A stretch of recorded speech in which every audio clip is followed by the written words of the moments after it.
जनपद बलरामपुर में RO plant संचालकों और प्रशासन के बीच तनातनी अब खुलकर सामने आ गई है। प्रशासन की ओर से जिले के सभी आरओ प्लांट संचालकों को जांच संबंधी नोटिस जारी किए गए। नई नियमावली के तहत की जा रही इस कार्रवाई से संचालकों में असमंजस और नाराजगी भी देखी गई। इसी के विरोध में नगर के सभी आरओ प्लांट संचालकों ने अनिश्चितकालीन हड़ताल पर जाने का निर्णय लिया। हड़ताल का असर अब सीधे आम जनता पर पड़ रहा है, क्योंकि शहर में पीने के पानी की आपूर्ति प्रभावित हो रही है।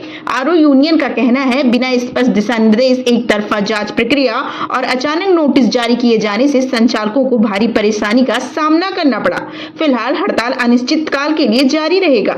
वहीं प्रशासन ने साफ कर दिया कि फिल्टर पानी की शुद्धता और रख रखाव को लेकर कोई समझौता नहीं किया जाएगा। प्लांट संचालन के लिए तय गाइडलाइन का पालन करना अनिवार्य होगा और नियमानुसार एनओसी मिलने के बाद ही संचालन की अनुमति दी जाएगी। अब देखना यह होगा कि हड़ताल कब खत्म होता है और प्रशासन व संचालकों के बीच समाधान का रास्ता कैसे निकलता है, क्योंकि सवाल सीधे आम लोगों के पीने के पानी से जुड़ा हुआ है। आप सभी आरओ संचालक जो है कलेक्ट्रेट आए थे, क्या समस्या है, किस लिए आज आप लोग डीएम से मिलने आए थे? हम सभी प्लांट संचालक कलेक्ट्रेट डीएम साहब से मिलने आए थे कि कुछ नोटिस हम लोग को मिली थी, जो आरओ प्लांट में कमियां पाई गई थी, उसको दूर करने के लिए मीटिंग बुलाई गई थी डीएम साहब द्वारा। हम लोग को निर्देश दिया गया है कि यूवी, पोस्ट कार्बन, ओजोनेशन की मशीनें आरओ प्लांट में लगेंगी। उसके बाद प्लांट शुरू होंगे। शुद्ध पेयजल हम लोग उपलब्ध करा सकेंगे आम जनमानस को। यानी कि आपको प्रशासन के द्वारा गाइडलाइन जारी की गई है कि अगर आप उसको मानते हैं तो ही आप संचालन कर पाएंगे। बिल्कुल। आप लोग आगे का मतलब क्या सोच रहे हैं, क्या किस तरह काम करना है, क्या कब होगा संचालन दोबारा? तो हम लोग जो बताया गया है हम लोग उसको पूरा करेंगे, साफ सफाई का ध्यान रखेंगे, जो जांचें हैं उसको जांच करवा लेंगे। जो चीज़ नहीं होने वाली है, जैसे मान लीजिए जहां साहब के निर्देश पे होगी, हम लोग उसको भी करवा देंगे।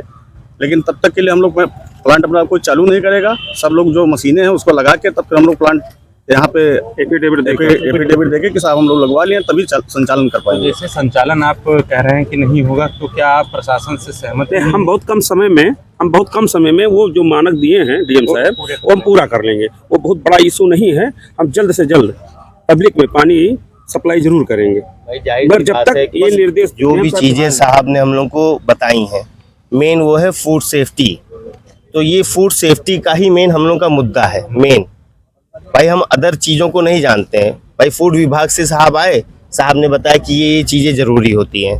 ठीक है, बहुत से लोग थे जो भाई इस पे नहीं जानकारी थी पूर्णता, तो भाई साहब ने इन्फॉर्मेशन हमको प्रोवाइड की कि भाई आपको यूवी और पोस्ट कार्बन चीज़ें जो सामान्य रूप से होनी चाहिए, sediment, carbon filter, stage 1, stage 2, ये सब चीज़ें हमारी स्वाभाविक चीज़ें जो पानी के शुद्ध करने के लिए ज़रूरी है, तो इनको हम जल्दी से जल्दी लगवा लेंगे। बहुत से लोगों, जितने भी हमारे सब हैं आरओ फिल्टर वाले, जितने भी हैं पानी फिल्टर करते हैं, उनके में ये कुछ चीज़ें तो पहले से हैं ही। हमको बस जो ऐड करना है, साहब के द्वारा जो निर्देश दिया गया है वो है यूवी और पोस्ट कार्बन, जो हम उसको जल्द से जल्द लगवा के और सप्लाई भाई शहर में चालू कर दे भाई, जिससे कि शहर के भी लोग भाई प्रभावित ना हो से। भाई गर्मी का समय है। कितने साल से पानी दे रहे हैं आप? पानी तो सर हम 4-5 साल हो गए हमको देते। बिना यूवी के पानी दे रहे हैं? बिना यूवी के पानी नहीं दे। यूवी में कई चीजें होती हैं साहब। रजिस्ट्रेशन करते समय क्या इस बातें नहीं ध्यान में रखी गई थी? क्या चीज की? यूवी हमें लगवाना है। देखिए भाई साहब, जैसे कोई भी मशीन वाला लगाने वाला आया, उसमें मेन होता है हमें RO membrane, reverse osmosis system, ठीक है, जिसके सेडिमेंट होता है। सेडिमेंट एक चैम्बर होता है। उसके बाद आपका कार्बन P1 P2 होता है, पोस्ट कार्बन होता है। बहुत से लोगों में लगे हुए हैं, हमारे उसमें लगा हुआ है सारी चीजें। भाई बहुत से लोगों में नहीं लगे हुए ना, हमारे में तो लगा है, यूवी नहीं है। जानकारी के कारण दिन जो आप अज्ञानतावश पानी पिलाए। अज्ञानतावश आप नहीं, अज्ञानतावश कैसे कह सकते हैं? जैसे सुनिए, हमें जानकारी नहीं थी। हमें जानकारी यूवी के बारे में थी, लेकिन यूवी किस चीज के लिए होता है? जैसे पहले तो कीटनाशक इतना नहीं होते थे ना हमारे यहाँ। कीटनाशक कहाँ से आते हैं? ये पेस्टिसाइड रेसिड्यू के थ्रू इसी को निकालना है। बायोलॉजिकली जो निकालते हैं, जो यूवी का काम होता है हमारा, वो पेस्टिसाइड रेसिड्यू को निकालना होता है। और ये पेस्टिसाइड रेसिड्यू के जो मॉलिक्यूल्स जो होते हैं वो पानी की तुलना में बहुत बड़े होते हैं, और आरओ मेम्ब्रेन से जब वो निकलते हैं ना भाई साहब, तो वो उसमें फंस जाते हैं। अगर जो जानकारी के लिए मैं आपको दिखा भी दूं, ये आप देख सकते हैं, ये देखिए, हम पढ़े हैं, पूरी गाइडलाइन पढ़े हैं, सब बात कर रहे हैं आपसे। तो वही चीजें पेस्टिसाइड रेसिड्यू जो है उसके मॉलिक्यूल्स बड़े होते हैं, पानी के मॉलिक्यूल्स छोटे होते हैं साहब। वो RO membrane reverse osmosis system में फंस जाते हैं और उससे पहले उनको गुजरना होता है सेडिमेंट में से, कार्बन में से। और कार्बन हम लोग जो यूज करते हैं वो कोकोनट कार्बन यूज करते हैं, ना कि लकड़ी का और ना कि कोयले का। ठीक है भाई साहब। से निवेदन है कि जिनको भी प्लांट चलाना है वो यूबी, पोस्ट कार्बन और ओजोनेशन ये तीनों चीज लगवा के जल्द से जल्द विभाग को सूचना दें।